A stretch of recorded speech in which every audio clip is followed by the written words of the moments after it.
Dober večer, spoštovane gledalke, cenjeni gledalci. V nocojšnji poslanski pisarni je z nami poslanka Slovenske demokratske stranke, gospa Jelka Godec. Dober večer. Dober večer. Čeprav verjamem, da je gospa Jelka Godec tista poslanka, ki smo si jo iz prejšnjega sklica Državnega zbora nekako najbolj zapomnili, pa vseeno mogoče ena takšna čisto osebna predstavitev. Prihajate iz Šentjurja, nekako prihajate iz tistih pedagoških vod, potem skok v politiko. Zakaj? Ja, prihajam iz Ponikve. To je v šentjurski občini, res. Včasih reče Ponkolani, da moram to posebej poudariti, da nisem Šentjur, ampak sem Ponikva, ampak z občine Šentjur. Ja, jaz sem v bistvu po profesiji univerzitetni profesor fizike. Učila sem nekaj, mislim, da 10 let, malo več mogoče, fiziko, matematiko, tudi informatiko. Imam neke dodatna znanja pridobljena iz tega, potem sem bila direktorica Ljudske univerze v Šentjurju od 2006 do 2014, no in potem že v tem času, v tem obdobju sem aktivno začela delovati v občinskem odboru Šentjur Slovenske demokratske stranke in bila tudi svetnica v občinskem svetu občine Šentjur od 2010 do 2014. No in biti oziroma kandidirati potem za poslanca, je to bilo nekako logično nadaljevanje moje političnega udejstvovanja. Tako da je bila odločitev. Ni bila lahka, ker pa so me v občinskem odboru predlagali in nekako videli, da bi lahko bila dobra poslanka oziroma zastopala volivce tako, kot je potrebno v državnem zboru. In potem seveda tudi odločitev doma v krogu družine, da se spustim v ta boj, bom rekla boj oziroma v neko nove sfere, je potem pač prišlo do tega, da sem kandidirala, bila izvoljena in upravljala prvi mandat, zdaj že drugega. Ko ste poudarili, da prihajate iz Ponikve, tudi v tistem času, ko ste bili direktorica Ljudske univerze v Šentjurju, vem, da se je kar nekaj simpozijev nekako zgodilo prav na temo Slomška, ki je na Ponikvi bil tudi doma in vem, da ste bili ponosni na njega. Ja, jaz moram reči, da sem bila vedno skozi življenje presenečena. Namreč moja družina izhaja iz Ponikve. Oče je iz Ponikve, mama je iz Teharja, ampak živeli smo na Ponikvi skozi in da se je tako malo vedelo o Slomšku, tudi med nami, bom rekla med domačini, ker vemo, da Slomšek ni bil samo škof, ni deloval samo kot, bom rekla, predstavnik cerkve, ampak je bil tudi pedagog, tudi pisal pesmi. En hlipček bom kupil, ki pravijo, da je ponarodela, je v bistvu njegova in je to nekako me pripravilo do tega oziroma razmišljanja, kako bi vsaj pedagoškim delavcem, pa tudi širši javnosti predstavili Slomška, no in tako je nastala ideja o Slomškovem simpoziju, ki se še sedaj odvija na Ponikvi oziroma na Slomu, njegovi rojstni hiši. In ta simpozij smo uspeli tudi kar kmalu, mislim, da naslednje leto, zdaj že toliko let minilo, mislim, da zdaj že 10. simpozij, no, ampak naslednjo leto, ko je bil drugi simpozij, smo ga uspeli uvrstiti v katalog izobraževanj za učitelje, ki ga pač financira oziroma podpira tudi Ministrstvo za izobraževanje. Tako da to je bila ena izmed dejavnosti, ki je takrat pač nam uspela na Ljudski univerzi, tudi recimo, če lahko še omenim, prireditev Bučnice. Smo začeli 2008 tudi na Ljudski univerzi, se odvija še sedaj, mislim, da ravno zdaj v soboto je bila spet prireditev. Tako da je kar nekaj stvari, ki je ostalo iz tistega časa oziroma se že zdaj tradicionalno odvija. Torej, kar ste posajali, bi lahko rekli, da je vzklilo in raste. Prav tako kot recimo to vaše pojavljanje v politiki, vzeli ste jo očitno zelo, zelo zares, no? Niste samo vedrili v državnem zboru. Ja, jaz sem človek, kar mi je v bistvu, kar si zadanem neko nalogo ali pa dobim nalogo, jo želim izpolniti res maksimalno, če že ne 100%, ampak res isto maksimalno dam se od sebe. In tudi biti poslanec sem vzela kot seveda kot službo, kot delo, kot predstavnik volivcev iz občine Šentjur. In tako kot pravim, nič ne delam polovičarsko, ker potem imam slabo vest, slabo spim in raje upravim res maksimalno, da na koncu, tudi če ne gre kakšna stvar, tudi če ti ne uspe, rečeš, naredil sem vse, da bi uspelo, pač so bile druge okoličine takšne, da ni uspelo. Tako da, ja, ko sem prišla v Državni zbor, seveda najprej spoznavaš stvari, kako potekajo, spoznaš tudi politične intrige in takšne in drugačne zdaj, ampak če delaš s čisto vestjo dobro, potem ni ovir, da uspeš. Da uspeš tudi, kot nekateri pravijo, da so ženske zapostavljene politiki. Jaz moram reči, da tega nisem čutila, niti v moji poslanski skupini oziroma poslanski skupini Slovenske demokratske stranke, niti v Državnem zboru. Vsakdo lahko uspe, če dela torej dobro, če dela pošteno, s čisto vestjo in potem mislim, da rezultat ne more izostati. Je pa res, da je nekaj poslancev, ki so bolj tiho, pa mogoče v zadju, no, delajo, ampak jaz sem poskušala maksimalno narediti, da ljudje res vidijo, da dela za njih in da ti ni vseeno. Koliko vas je delo v državni politiki spremenilo, izklesalo? Marsikdaj rečemo, da politika ljudi kar zelo spremeni. Joj, to je mogoče malo težko vprašanje za mene, mogoče bi to lahko kdo drug povedal, če sem se spremenila v tem času.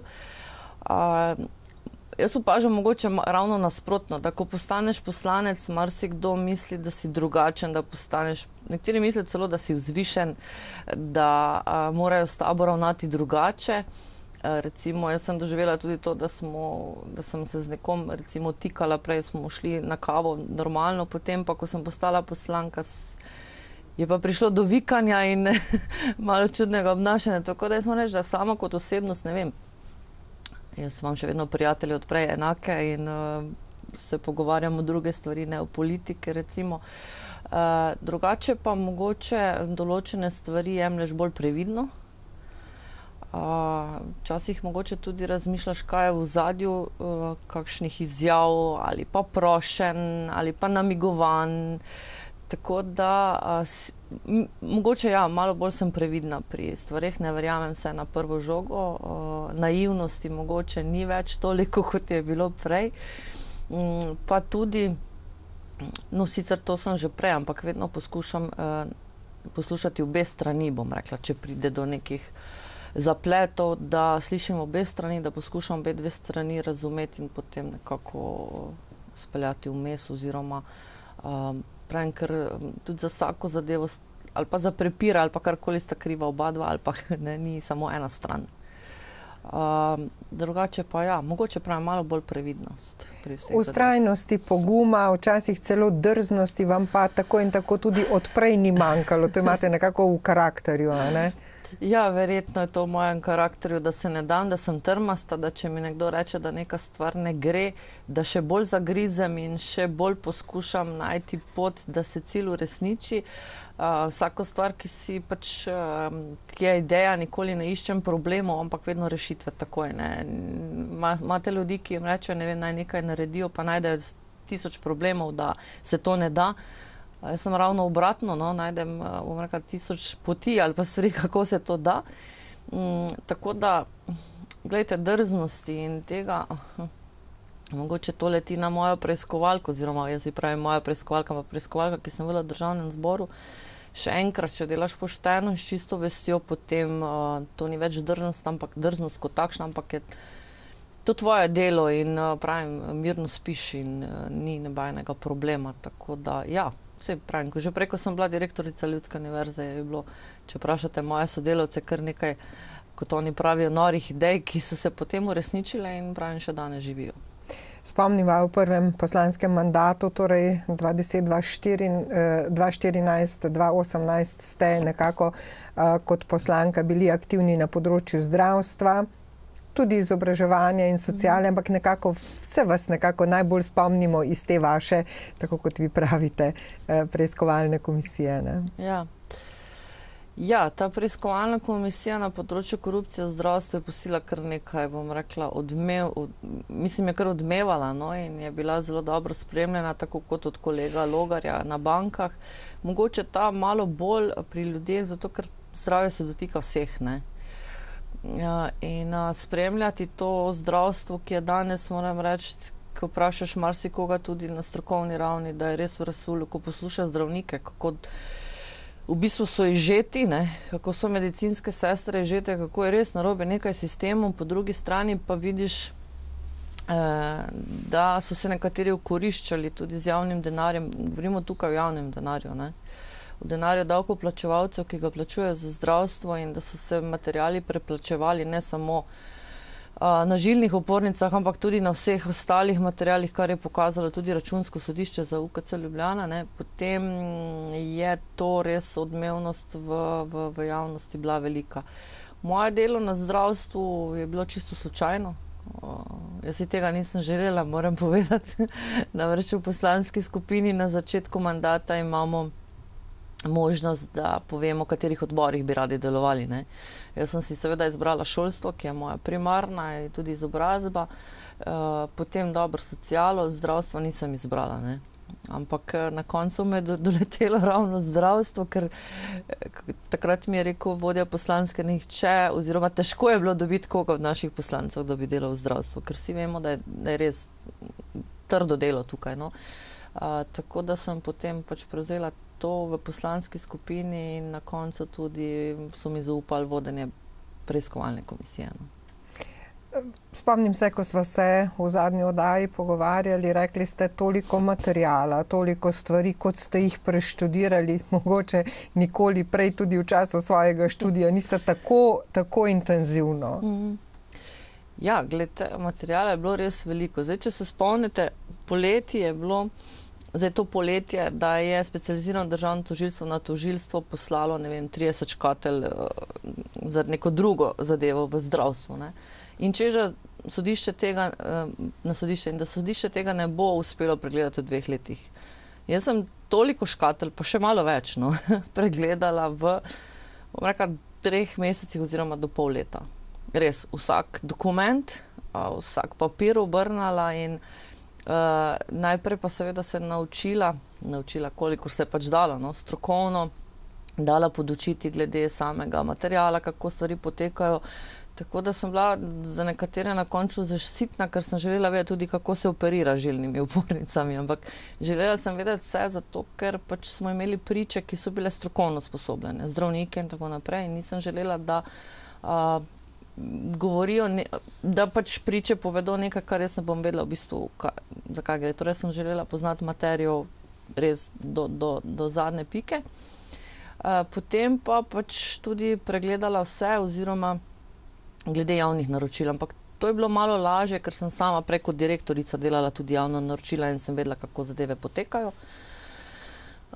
Materiala je bilo pa res veliko, no, jaz še zdaj, ko se spomnim te varovane sobe, teh železnih omar, mislim, da so bile 4,5 železne omare, tiste velike, ne vem, če si to ljudje predstavljajo, res dokumentov, fasciklov. Imela sem sodelavko, magistro Mojco Inkret, ki mi je pomagala pri tem in smo res neverjetno, no, koliko smo pregledali v pol leta. Tako da smo potem lahko v bistvu priče normalno spraševali, vedeli, niso nas mogli, ko pravimo po domače, voziti, da ne bi vedeli, kaj, o čem govorimo, no. In recimo je to, če rečeva tako po domače, največji, najbolj odmeven dosežek vašega mandata, vašega dela v... Mogoče ja, no, to so ljudje najbolj spremljali, ne, drugače nisem delala samo na zdravstvu oziroma samo v tem področju. Res je, tudi na zdravstvu je bilo nekaj, tudi otroška kardiologija, ne, tudi tukaj je bilo kar nekaj sej sklicanih, ki sem jih sama v bistvu predlagala, mislim poslanska, ampak sem vodila to temo, to točko. Tudi druge zadeve na zdravstvu, ki smo opozarjali in so se pokazale danes kot pravilne. Drugo področje, ki pa je bilo, pa mogoče ni bilo toliko zaznano, je bilo pa na področju šolstva. Gre za izvrševanje odločbe Ustavnega sodišča glede financiranja zasebnega šolstva. glede, v bistvu sem narobe povedal, no, glede financiranja javno veljavnih programov v vseh šolah, ne glede na to, kdo izvaja, ne. Tako da tukaj smo, oziroma sem kar nekajkrat tudi bilo sklicane seje, so bile na to temo, da je treba izvršiti odločbo Ustavnega sodišča iz leta 2014, kar ta, oziroma sedaj že prejšnja vlada Mira Cerarja ni želela. Sedanja vlada pa očitno tudi ne bo tega izpeljala, kajti takrat še kandidat za ministra, dr. Pikalo, je na moje vprašanje, ali mislijo izvršiti končno odločbo Ustavnega sodišča, dejal, da je potrebno spoštovati odločbo Ustavnega sodišča, vendar to ni njihova prioriteta. Torej bomo tudi tukaj še v tem mandatu očitno bili boj, da se odpravi ta anomalija financiranja javno veljavnih programov. To je ena zadeva, druge zadeve pa so, ki niso vidne, ko delaš kot poslanec, ker pač ne skličuješ sej, ni to v Državnem zboru, ampak je nekako izpostavljanje problematike lokalnega prebivalstva na ministrstvih, tudi včasih skozi seje Državnega zbora, to je tudi res. Veliko napora sem vložila pa v to našo ljubo infrastrukturo v občini Šentjur, predvsem na cesti dole Ponikva-Loček, kjer sem nekako nadaljevala tudi že poslanstvo državnega svetnika Koržeta, ki je uspel uvrstiti to cesto v državni proračun, pa vendar se od 2008 do danes še ni veliko premaknilo. No, sedaj je tako daleč, da so vsaj en del ceste, bom rekla, zakoličili, no, in da bo šlo zdaj za parcelizacijo in nadaljevanje del v naslednjem letu, kajti cesta je res nevarna za vse udeležence v prometu. Pa še druge stvari so, ki pač pravim, preneseš to problematiko ljudi v parlament, opozarjaš na zadeve preko poslanskih vprašanj, ki so možnost, no. Nekaj ste nekako tik proti koncu mandata se ukvarjali tudi z onesnaženjem zakoni na tem področju, a ne? Ja, tukaj je bilo kar nekaj potem, bom rekla, političnega sprenevedanja. Z druge strani, glejte, to moja reakcija je bila čisto logična, kajti poslanka koalicije je vložila pač ta zakon o sanaciji Celjske kotline. In ko sem bila sem opozorjena strani prebivalcev Proseniškega, da v ta zakon ni zajeta tudi sanacija občine Šentjur oziroma tega dela Proseniškega in Blagovne, ampak samo Celje in Štore, ker to ni bilo moje področje, no, moram reči, okolja. In sem potem tudi pregledala ta zakon in ugotovila, da je to res. Na poslanski skupini dala predlog, da se doda amandma, da se sanira v tem zakonu, oziroma se ta zakon zajame tudi občina Šentjur, kar je bilo sprejeto. No in potem so se začele pa politične igrice, moram reči, in tudi določeni pritiski tako na mene kot na kolege poslance. Na občinski ravni je Slovenska demokratska stranka, svetnik in pa svetniki SMC so sklicali izredno sejo na to temo, da naj občina pristopi tudi, naj sodeluje zraven in naj končno izpelje projekt, da se preveri onesnaženost na Proseniškem in da se bolj proaktivno sodeluje pri teh zakonih za sanacijo, kajti glede Cinkarne ni bilo prizadeta samo Celje in Štore, bilo je tudi v ta del proti vam, no, in pa tudi šentjurski del, ne, in občina Šentjur, takrat je župan to sejo izpeljal tako, da ni bilo nobenega svetnika, da seja ni bila sklepčna in je bilo zelo žalostno. Tako da jaz sem potem vseeno dala amandma na državni ravni, da se občina Šentjur vključi v sanacijo Celjske kotline, ta zakon, kar pomeni sanacijo vrtcev, tal in tako naprej. Žal pa potem ta zakon na odboru ni doživel zelene luči in je ostal na odboru. Bilo je to tik pred volitvami in moram reči, da je bilo tam pa zelo, zelo grdo glede teh pač političnih igric in tako naprej, ne, kajti koalicija je želela izsiliti kar nekaj zakonov, da bi šli po hitrem postopku. In ta zdaj čaka novo vlado? Ta zdaj čaka novo vlado, v bistvu pa je ta zakon bi bil skoraj da nepotreben, kajti vlada bi morala sprejeti odlok o sanaciji Celjske kotline kot je sprejela za Mežiško kotlino in potem tega zakona ne bi bil potreben. Na koncu se je ugotavljalo, da je ta zakon v bistvu nepotreben, da ne zajema tistega res prave sanacije, no? Ampak da je bil res bolj kot ne politično izpostavljen zaradi prihajajočih volitev, torej strani ene poslanke, ki je zastopala Celje, no? Tako da jaz mislim, da je bolj primerno, vsaj tudi potem kolegi so povedali, ki delajo na okolju, da je bolj primerno, da se izpelje torej odlok vlade o sanaciji Celjske kotline in potem bo zajeta celotna Celjska kotlina, ne samo določene občine. In ko ste nekako seštevali pluse in minuse tega obdobja prvega poslanskega, ste kdaj za trenutek podvomili, da bi rekli, ne bom se šla tega več? Veste, vedno so trenutki, ko rečeš, ne grem se več tega, ne. Ko doživljaš, ko včasih doživiš pač kakšno polena pod noge ali karkoli, si rečeš, tega se več ne grem, ne. Ampak je več plusov kot teh, bom rekla, teh trenutkov šibkosti, ko rečeš, se ne grem več. Predvsem, ko dobiš odziv ljudi, ko vidiš, da delaš dobro, ko so odzivi res pozitivni. Mi smo, oziroma tudi sama sem zelo veliko bila na terenu zadnje leta od ljudi do ljudi, od vrat do vrat, in odzivi so bili pozitivni in potem ti to da prevlada ta zadeva in vidiš, da je bilo vredno, no, in da je vredno še naprej v bistvu izvajati to poslanstvo. In ko ste bili izvoljeni, ste bili nekako z izidom zadovoljni in če ste zato samo prisluhnili tisti kratki izjavi, ki smo jo od gospe Jelke Godec dobili kar naslednje jutro po izvolitvi. Najprej se zahvaljujem vsem vašim gledalcem in pa seveda vsem mojim volivcem, ki so glasovali zame. Izredno uspeh v Šentjurju, jaz mislim, moram reči, da po dolgem času 35% za Slovensko demokratsko stranko, kar je odraz po moje, tudi mojega dela v preteklem mandatu in pa velika obveza za naprej. Tako da naslednjem mandatu jaz verjamem, da bom nadaljevala oziroma saj moje nekako cilj je ali pa želja, da nadaljujem na področju zdravstva. Seveda tudi malo bolj bi se rada dotaknila tudi šolstva, ki je nekako tudi moja osnovna izobrazba v šolstvu. Pa vse v bistvu, kar dotika državljanov, ne, za dobro državljanov in to podpre tudi tiste zakone, projekte, predvsem za Kozjansko, še vedno infrastruktura peša, tako na tem področju nekako neke 3 prioritete bi izpostavila.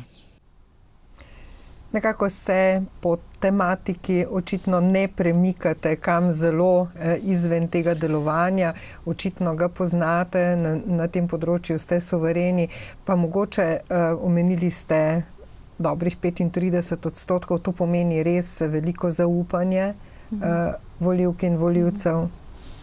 Ja, jaz se moram reči, da ne bom rekla, da sem pričakovala zmago, no, ampak upala sem, no, da res tisto, kar se je pokazalo na terenu, da se bo odrazilo potem tudi na volitvah, ker veste, volitve so tisti dan in lahko ti ljudje rečejo marsikaj, ampak odločitev je potem na volitvah.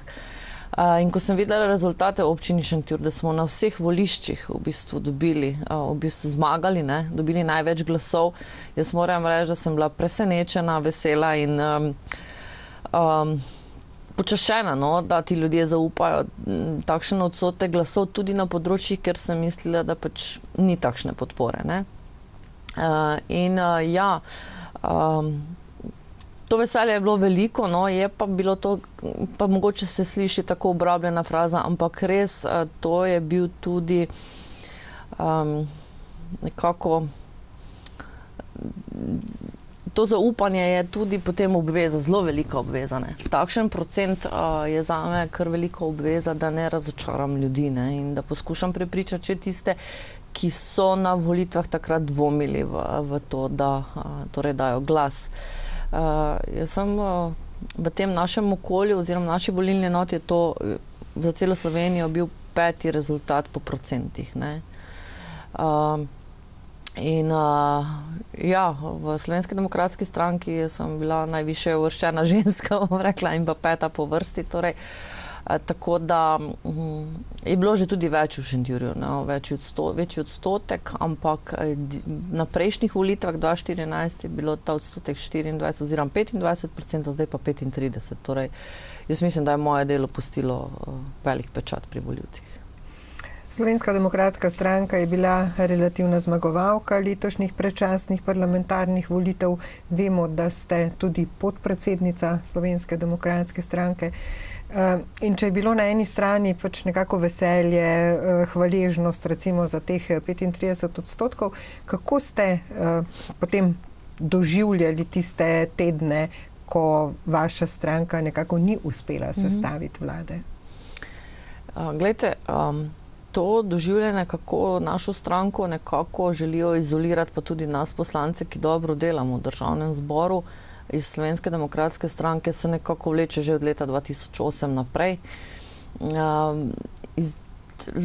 Vladajoča oblast je uporabila vse legalne in nelegalne poti, da je nekako poskušala očrniti tako našega predsednika, kot tudi naš člane Slovenske demokratske stranke, od odzema mandata, pa tudi druge stvari, ne. In to, mislim, kar se je pa letos zgodilo potem po volitvah, je pa popolna izolacija Slovenske demokratske stranke. Mi smo dali vsem izvoljenim, torej strankam, pismo o nameri o sodelovanju, potem tudi osnutek koalicijske pogodbe, vendar je bilo, vse veste sami, že pred volitvam jasno sporočilo, ne bomo delali Slovensko demokratsko stranko, ne bomo delali stranko, ki ima predsednika Janeza Janšo, in to je bil edini program, kar se danes tudi kaže, torej program anti-Janša, ne, to je združitev vseh teh strank, 6 strank v koalicijo, je to pokazalo. Gre za čisto izolacijo. Če gledate ankete, recimo, naša stranka nenehno vodi, a na listi najbolj priljubljenih politikov ni enega iz Slovenske demokratske stranke. Jaz sem reševala enkrat eno anketo, ki je bila poslana, mi je bila poslana na mail z vprašanji, kateri politik oziroma kateri poslanec mislite, da je najbolj aktiven v državnem zboru, in ne boste verjeli, niti eden na listi izbire ni bil iz Slovenske demokratske stranke. Torej, ljudje niti niso mogli izbrati kogarkoli, in potem dobite anketo ven, najbolj aktivni je, ne vem, XY poslanec iz te stranke.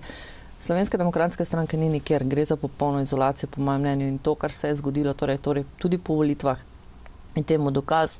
In ta vlada v svojih prvih nekaj mesecu, dveh, tudi kaže, da niti, bom rekla, izvrševanje nobenega programa, kajti nadaljuje se vlada tista, ki je bila prej. Torej, gre za čisto reciklirano vlado. V vladi sedaj imate Desus, SD, SMC, z dodatkom LMŠ ali Levice, to smo imeli pa tudi že prej.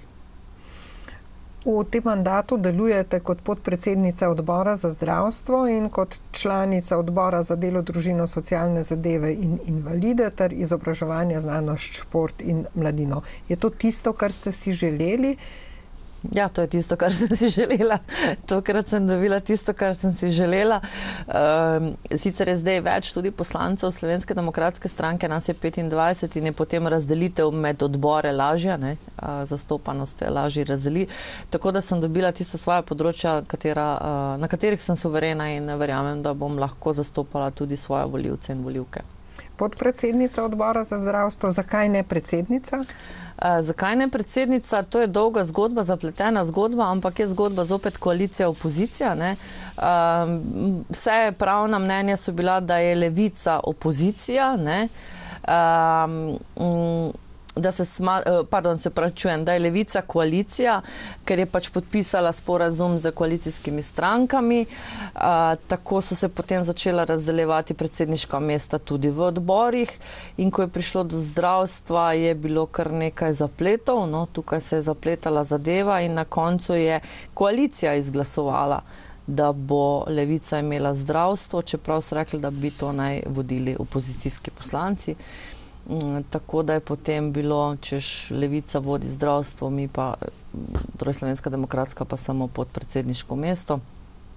Ampak ne glede na to, gledajte, to so samo funkcije, ki so pa, moram reči, v tem sklicu državnega zbora tako poskočile, imamo predsednike odborov, 3 podpredsednike odborov, v glavnem te funkcije so zrasle. Zelo, mislim, veliko je teh funkcij razdeljenih, ampak ne glede na to, da sem podpredsednica v zdravstvu, jaz zagotavljam, da bo to področje pokrito mogoče še bolj, kot če bi bila predsednica. Če se mogoče samo ustaviva ob tem, rekli ste, funkcije so zrasle, zakaj pa? Glejte, mi zagovarjamo čim manj funkcij v Slovenski demokratski stranki, kajti to tudi stane. Ampak v tem sklicu so si koalicijski poslanci razdelili veliko funkcij, zato ker je pač en plačilni razred više potem plača. Če si predsednik, je, ne vem, mislim, da 1 ali 2 plačilna razreda više za podpredsednika tudi. In mislim, da je to kolega Tonin izpostavil, da je on, ko je bil predsednik državnega zbora 2 meseca, 3, želel manj funkcij, to tudi izpostavljal, no in potem, ko je pa prišel gospod Židan, pa so te funkcije zrasle, torej so kar si, bom rekla, predsednik pa podpredsednikov nalevali kar nekaj. Če pogledate samo na vladi, slovenska vlada, slovenska država ima predsednika vlade in podpredsednikov 5 podpredsednikov vlade. Amerika, veste, kako velika je, ima predsednika, pa enega podpredsednika. Tako da to mislim, da pove vse. SDS je torej ostal v opoziciji. Kako ste se pravzaprav s to situacijo soočali? Jaz moram reči, da mi smo naredili vse, tako kot sem rekla prej že, naredimo vse, da uspemo, če ne gre, če so druge okoliščine takšne, da pač ne, potem vzameš to, ampak veš sam pri sebi, da si naredi vse. Tudi v Slovenski demokratski, še enkrat poudarjam, smo dali namere o sodelovanju z pismo z naslovom Za Slovenijo, torej sodelovanje strank, ki želijo napredek Slovenije. Žal pravim, nekateri niti odgovorili niso, nekateri so zavrnili. Tako da, ko je prišlo do tega, da pač očitno bo sestavljena koalicija drugače, moram reči, da smo vedno poudarjali in bomo še naprej, tako v prejšnjem mandatu, konstruktivna opozicija, ki bo opozarjala, tudi vlagala zakone, ki so bili pripravljeni, če prevzamemo vlado, kot recimo znižanje davkov in druge zadeve, da povemo ljudem, da mislimo resno, torej da imamo pripravljen program, ki nastaja ne za tik pred volitvami, ampak nenehno se spreminja glede na potrebe države, recimo preveč administracije, zmanjšanje birokratskih ovir za podjetnike in tako naprej. Tako da bomo delovali naprej konstruktivno, smo dejali, da tudi podprli kakšen zakon, ki ga bo dala koalicija, ki bo smiseln in bo res v dobro državljanov. Drugače pa seveda opozarjati in vlagati svoje zakone tudi. 3 mesece po volitvah, predčasnih volitvah, je Slovenija dobila ministrsko ekipo. Kako jo ocenjujete, mogoče vi osebno, in ali se recimo to mnenje oziroma ta pogled nekako sklada s pogledom ostalih poslancev? Ja, ministrska ekipa je bila že na hearingih, torej na predstavitvah, veliko razočaranje, že po samih imenih. Že samo razočaranje je predsednik vlade. Jaz sem ga poslušala v parlamentu ob izvolitvi in moram reči, da kaj takšnega še nisem slišala. Tako slabega govora, tako neperspektivnega govora, nobenega odgovora na vprašanje, kje vidi Slovenijo čez 4 leta.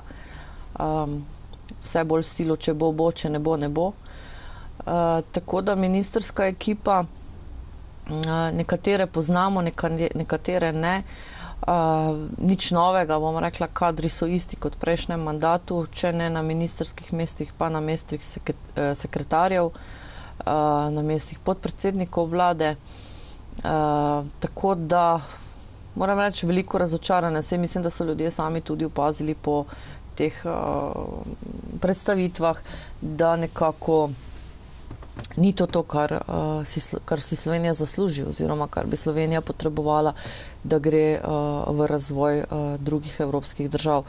Jaz moram reči, na področju šolstva, to je star minister, dr. Pikalo je že bil minister, tako da lahko vemo, kaj pričakujemo na njegovi predstavitvi.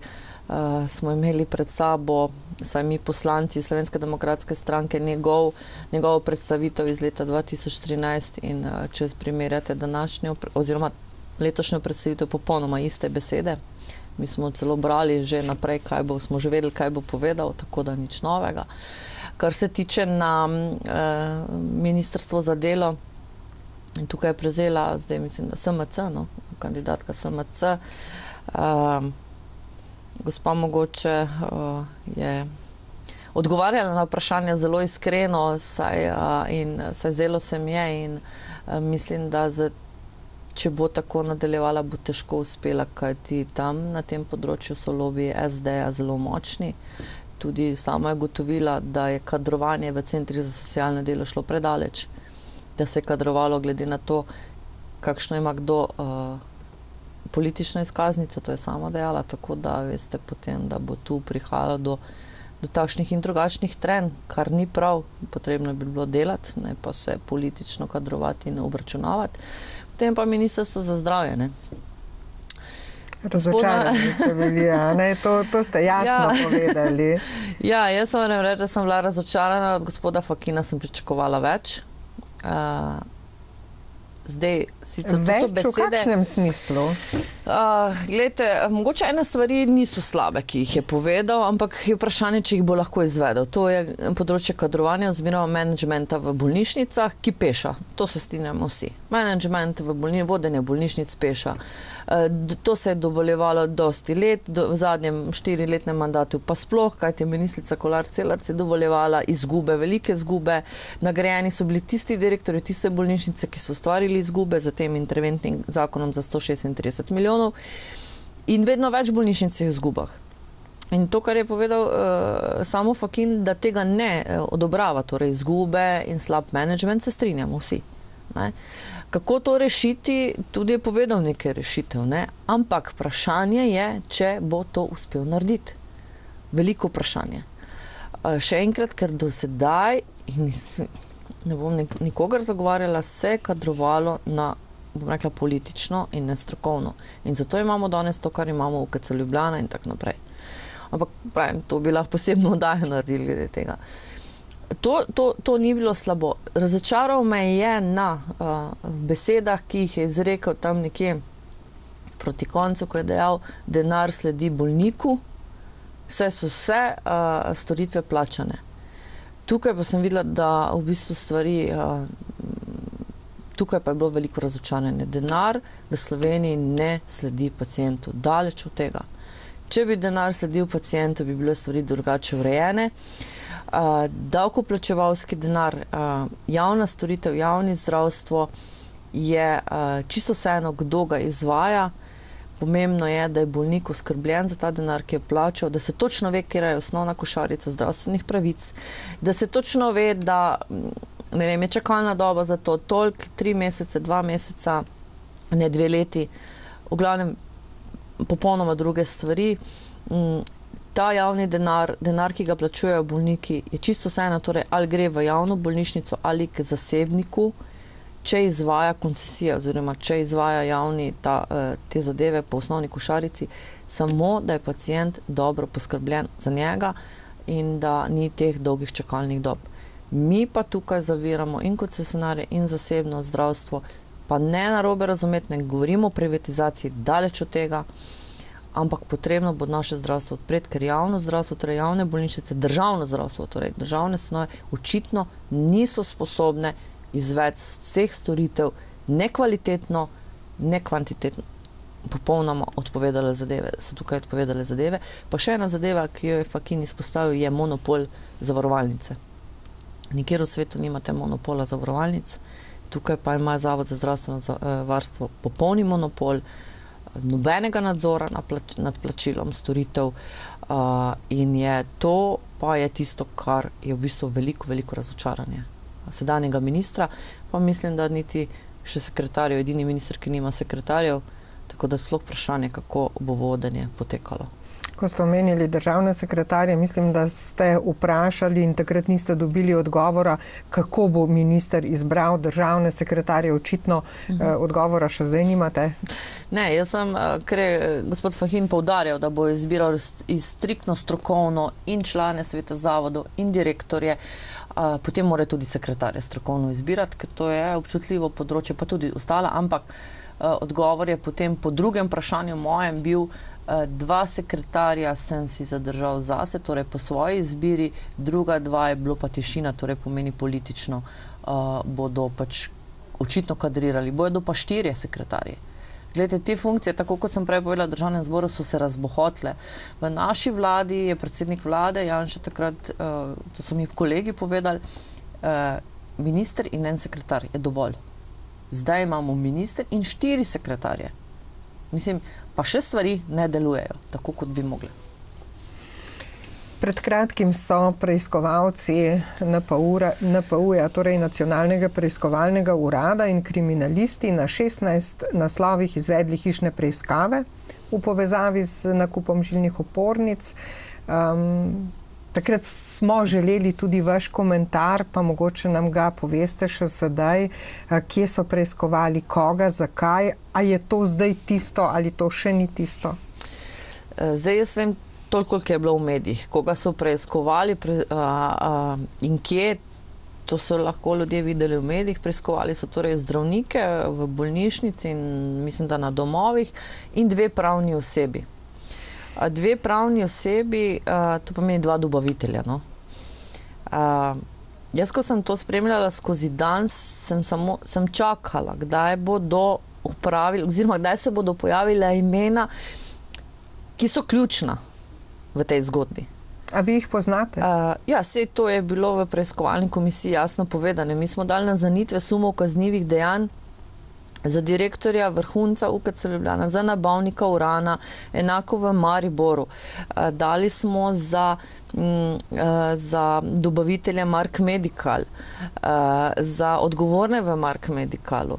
Dali smo za KB 1909, ki je lastnik Mark Medicala, to je dobavitelj žilnih opornic, ki je imel največji procent prodaje v naše bolnišnice, največji. Kriminalisti oziroma NPU pa je šel k dobavitelju, ki je imel med najnižjimi procent dobave.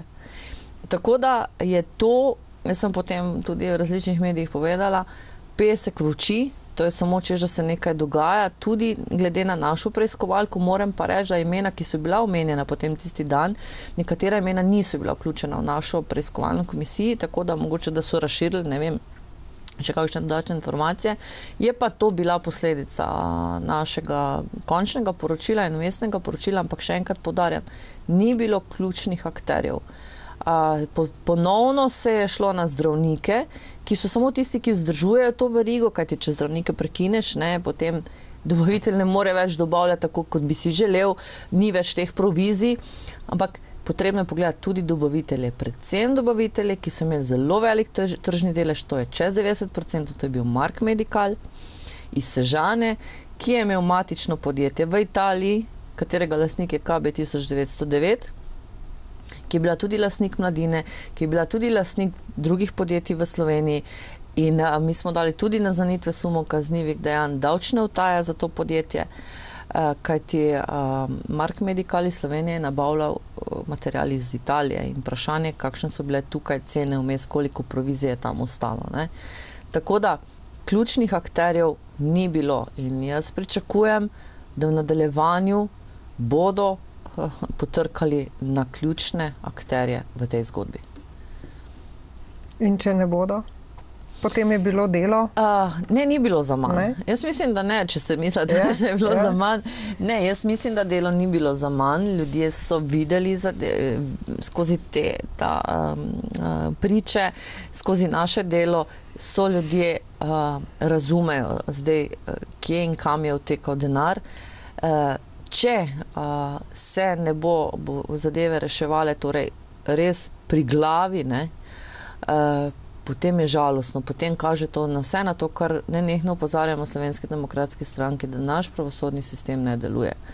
da specializirano državno tožilstvo, katerega vodi gospod Hari Furlan, ki je prav tako, bom rekla, ime, ki je že kontaminirano ime iz družinskih zadev, ki prav tako se potekale preko družine, njegov brat je imel podjetje Primsel, ki je edini prodajal šempetrsko bolnišnico kolčne proteze in po zelo visokih cenah.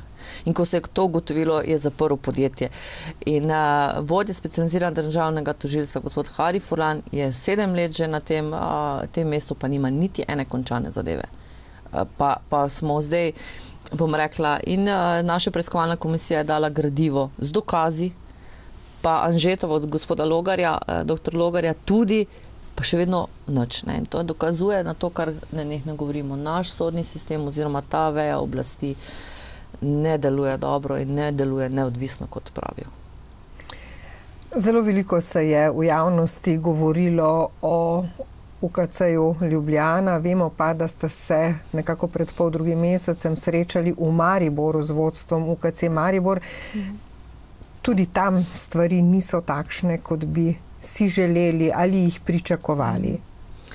Ja, zdaj UKC Maribor ima podobne težave kot UKC Ljubljana, s tem, da se zdi, da v UKC Maribor vodstvo želi zadeve, bom rekla, spraviti na višjo raven, se trudijo, ne prikrivajo stvari, no, dočim UKC Ljubljana je, dobro, pravim, posebej lahko govorila, ampak UKC Maribora smo poslušali sledeče zadeve, da se v to ustanovo ne vlaga toliko kot v Ljubljano, čeprav sta oba dva terciar, to pomeni, da sta univerzitetna klinična centra in da tukaj že zaznavajo, oziroma že nekaj časa zaznavajo ta upadec kvalitete zaradi pač tega, ker država oziroma ministrstvo ne polaga toliko pozornosti, saj pol toliko so mi rekli, kot v Ljubljano, ne. Dajo predloge za določeno opremo, ki se pokvari, recimo, ki je že stara toliko in toliko časa, pa ne dobijo odgovora, ljudje stojijo v vrsti in dobesedno, kot je rekel direktor, tudi umrejo, ker čakajo predolgo v čakalni dobi. Tako da je tu kar problematika odhajanja čez mejo in povedali so, ne gre toliko za plače kot za pogoje dela, ki jih dobijo v Avstriji, recimo zdravniki, medicinske sestre, napram potem našim bolnicam. Je pa UKC Maribor izpostavljeno, da želijo oziroma so že vzpostavili popolnoma na novo ta raziskovalni center in da želijo veliko več sodelovanja tudi preko evropskih projektov, kar je pa razveseljivo. V tem mandatu vemo, da ne delujete že toliko časa, da bi lahko recimo ocenjevali, kako, ampak vendarle postavili ste nekaj poslanskih vprašanj, prej ste omenili košarico pravic, kaj to pomeni, recimo, pa niste, mislim, da še dobili odgovora, kako si vlada to predstavlja. Ja, vlada je v koalicijsko pogodbo napisala, da bodo vzpostavili košarico pravic obveznega zdravstvenega zavarovanja in notri vključili zobozdravstvene storitve, ki bodo brezplačne za uporabnike. V Sloveniji zdravstvo ni brezplačno, to morajo ljudje vedeti. Vsakdo plačuje prispevke in ko rečejo, da je nekaj brezplačno, ni. To ste že vse plačali ljudje, ne? Ko gre zdravniku, pregled ste že plačali, čeprav reče, jaz ste brezplačno. Ne, plačali ste ga, ker ste plačali prispevke. In je nefer govoriti ljudem v koalicijski pogodbi, da bodo neke storitve brezplačne. Ne bodo. Ljudje so to vse plačali in zato pač dobijo to. Obvezna košarica gre za to, da se pove, kaj je tisto, kar se nudi v okviru tega, kar plačujete v zdravstvu, ne, teh prispevkov. To je nujna medicinska pomoč, onkološki bolniki in tako naprej, ampak treba to definirati. Včasih je bilo notri košarici tudi zajeto izobraževanje zdravnikov, torej ste plačevali tudi izobraževanje zdravnikov, ne. Zdaj se to izločilo ven iz tega, torej ostaja samo storitve, ampak je treba ljudem jasno povedati, to se plačuje preko prispevkov, če pa želite več, ne vem, zdaj bom karikirala, ne me držati za besedo, kolčno protezo, bom rekla, navadna je tu noter, če pa želite medenino, ne vem, ali ne vem kakšne, vse so zadeve, potem boste pa doplačali toliko in toliko. Ne? Ne pa danes se pa ne ve, ne. Pride zdravniku, zobozdravniku, zdaj ne veš, kera plomba je plačljiva, kera ni, ne. Plačljiva v smislu dodatno še zraven plačati, ne. To je eno sprenevedanje te koalicije, ko govorijo o brezplačnem zdravstvu, ni brezplačno zdravstvo, na drugi strani govorijo tudi o brezplačnem šolstvu, tudi šolstvo ni brezplačno osnovno šolstvo. Vsi starši plačujemo, oziroma davkoplačevalci davke, in ljudje dobro vejo, da ni brezplačno osnovno šolstvo, tudi malice, kosila, zvezki, delovni zvezki se plačujejo, tako da zavajanje in govoriti, ohranili bomo še naprej brezplačno javno šolstvo, je pa norčevanje iz državljanov. Nekako ste opozorili tudi na problematiko delovanja oziroma nedelovanja javnega zdravstvenega zavoda Nacionalni inštitut za otroške srčne bolezni. Včasih se nam zdi laikom, ki to spremljajo, pravzaprav grozno, da se kopja lomijo na otrocih, na bolnih otrocih. Ja, zdaj bom nekaj rekla sam. Najbolj alergična ratam, ko mi nekdo reče, za bolnike gre, za otroke gre. Ko pridejo v poslansko skupino predstavljati svoj program na področju zdravstva, takrat vem, da ne misli resno. Pa ne narobe razumeti, kajti vsi tisti, ki to rečejo, potem ugotovimo, da jim gre samo za kapital oziroma za denar, ki bi ga zaslužili na neki zadevi in gledajo bolj iz svojega stališča. Nacionalni inštitut za otroške srčne bolezni oziroma celotna otroška kardiologija je v Sloveniji danes, kot je dejal eden, na pogorišču. Ne deluje varno, ne deluje kvalitetno, nihče pa ne vidi rešitve. In Nacionalni inštitut je bil eden izmed poskusov Milojke Kolar Celarc, da nekako spostavi sporedno s programom, ki teče v UKC Ljubljana, sporedno nov program, ki naj bi potem, bom rekla, vzel tega iz UKC Ljubljana in delal za sebe. Vendar, po pogovorih, ki danes vidimo, ki danes spremljamo, je zelo žalostno, da v UKC Ljubljana ne deluje varno ta program in da NIOSB, ta inštitut, zapira vrata, da ima skoraj da 2 milijona denarja, ki ne vemo, kam bo šel, ker nima ne kardiologov, ne kirurga, ni česar. Pripeljani so bili ljudje iz Amerike, iz Španije, poleti, veliko denarja je bilo za te kirurge, kardiologe porabljenega, pa vendar danes vsi ugotavljajo na eni in na drugi strani, da otroška kardiologija v Sloveniji ne deluje. Iz Slovenije so odšli dobri kardiologi, dobri bodoči kirurgi, zaradi nesoglasij znotraj stroke, znotraj UKC Ljubljana, zato ker še vedno UKC Ljubljana ne zna mladih zdravnikov zadržati z dobrimi pogoji za delo, pa verjetno je delno tukaj krivda tudi na sistemu zdravstva v Sloveniji, ki dopušča takšne anomalije, kot so UKC Ljubljana. In veste, minister ne sme in ni obvezan klicati v UKC Ljubljana direktorja, da direktor potem pokliče predstojnika oddelka, da ta pokliče zdravnika, da nekoga operira.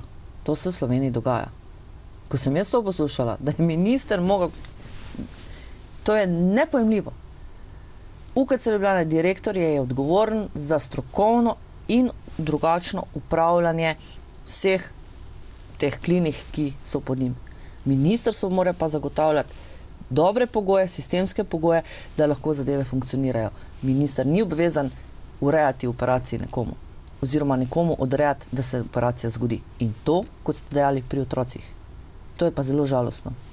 In danes, ko poslušam torej obe strani, in UKC Ljubljana, in NIOSB, in ministrstvo, rekla, bi bilo najbolje, da program otroške kardiologije v Sloveniji trenutno zapremo, če želimo kvalitetno obravnavo in otroke pošiljamo v tujino.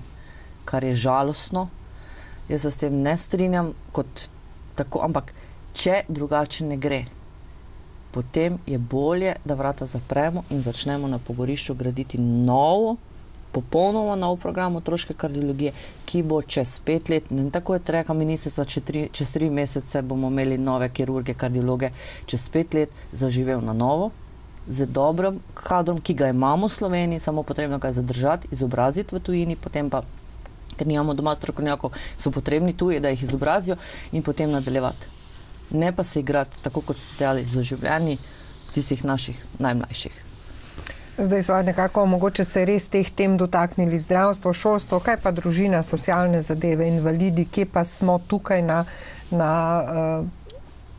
kakšni stopni po vaše? Tu je pa zadeva takšna, ne. Na eni strani pokojnine in pa pitje gospoda Erjavca, češ da on ureja pokojnine in dokler bo on tam, potem bo vse pokojnine takšne, kot so. Na drugi strani minimalna plača, na tretji strani socialna pomoč. In tukaj zdaj pa prihaja do takšnih anomalij, da je socialna pomoč višja od pokojnine. Ravno mi je zančen gospod rekel: Jelka, glej, kak pa misliš, da bomo mi dva ženo živela? Jaz imam 375 evrov pokojnine, žena 350, socialna pomoč je pa 365, mislim, da nekaj takšnega. Oziroma že isto, ne? In tu bo prihajalo do teh trend, do teh anomalij in jaz sem že predno so se začele te zadeve, že v začetku prejšnjega mandata enkrat na enem odboru dejala, da nesprejemljivo je, da dva zaposlena, ki prejemata minimalno plačo, živita slabše od dveh, ki imata socialno pomoč. To je nesprejemljivo. In takrat vem, da sem bila označena kot najslabša in ne vem kaj vse, ampak glejte, te anomalije, to bo treba zadeve reševati in to, kar obljubljajo v koalicijski pogodbi, zvišanje minimalne plače, zvišanje socialnih transferjev, zvišanje pokojnin, to naš proračun ne bo preživel. Oziroma, to ni možno in to so le obljube. Treba bo zadeve, pokojninski sistem zdaj več ni vzdržen. Tisto, kar smo naredili tam 2012-2013, je bilo povedano, da nekje do 2018 bo vzdržno, potem pa več ne. Da treba te stvari spremeniti. Tukaj je zelo dobra, pri nas zelo dobro pove tudi gospa Romana Tomc, ki se s tem ukvarja, evropska poslanka, tako da bo hudo, ampak če bomo se pogovarjali v smislu, oziroma če se bodo pogovarjali v smislu gospodarstva, naj gre iz Slovenije, potem ne bo ne socialnih pomoči, ne pokojnin višjih, kaj šele minimalne plače više. Ali pa sploh, da govorimo ne samo o minimalnih plačah, da govorimo o plačah srednjega razreda, ki je vedno najbolj udarjen. Rekli ste, da se je nekako pri izvolitvi poznalo vaše delo, tudi doma, tudi v domačem okolju, pomeni, da boste poslansko pisarno imeli tudi v tem mandatu v Šentjurju? Ja, poslanska pisarna ostaja v Šentjurju. Je res, da včasih zelo težko zagotovim prisotnost v tej poslanski pisarni, je prvi delovni ponedeljek v mesecu, dostikrat se zgodi, da moram v Ljubljano, ampak zato jaz vedno pozivam vse, ki želijo govoriti z mano oziroma izpostaviti kakšne probleme, da mi pišejo na elektronski naslov ali kakorkoli skontaktirajo z mano in se lahko dobimo tudi izven tega časa poslanske pisarne.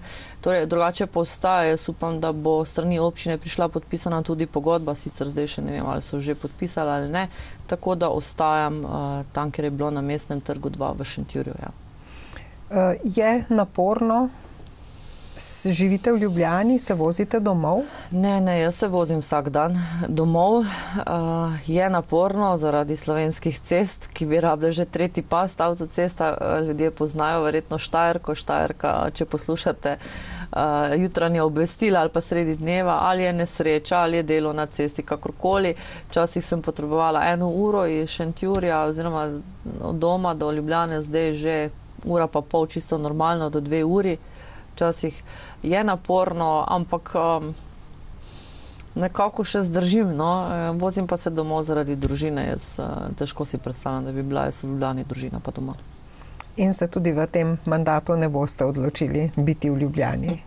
Ne, moram povedati, da ne bo kdo me za besedo držal. Vzela sem stanovanje s 1.1.2019, vendar izključno zaradi, bom rekla, potreb, ker takrat, ko so redne seje, ko je to se zavleče v polnoč ali pa pozno, pa potem zjutraj zopet moraš ob 8, je to skoraj nesmiselno, ker če greš v polnoči domov, se samo, bom rekla, obrneš v postelj in greš spet nazaj, tako da izključno gre za te namene in ne mislim ostajati v Ljubljani drugače. Verjamem, da dela vas čaka veliko in prav toliko imate očitno tudi energije. Ja, energija je dovolj, koliko dela bomo videli. Jaz upam, da bo začela vlada končno delati, da bomo lahko tudi v državnem zboru začeli odločati. Sicer Slovenski demokratski stranki zdaj vlagamo določene zakone, ker vlada jih ne. Tako da, ja, energija še ostaja. Kako dolgo bomo pa videli. Hvala lepa za nocoj in vse dobro. Hvala lepa vam. Spoštovane gledalke, cenjeni gledalci, vam pa hvala lepa za pozornost in prijazen večer še naprej.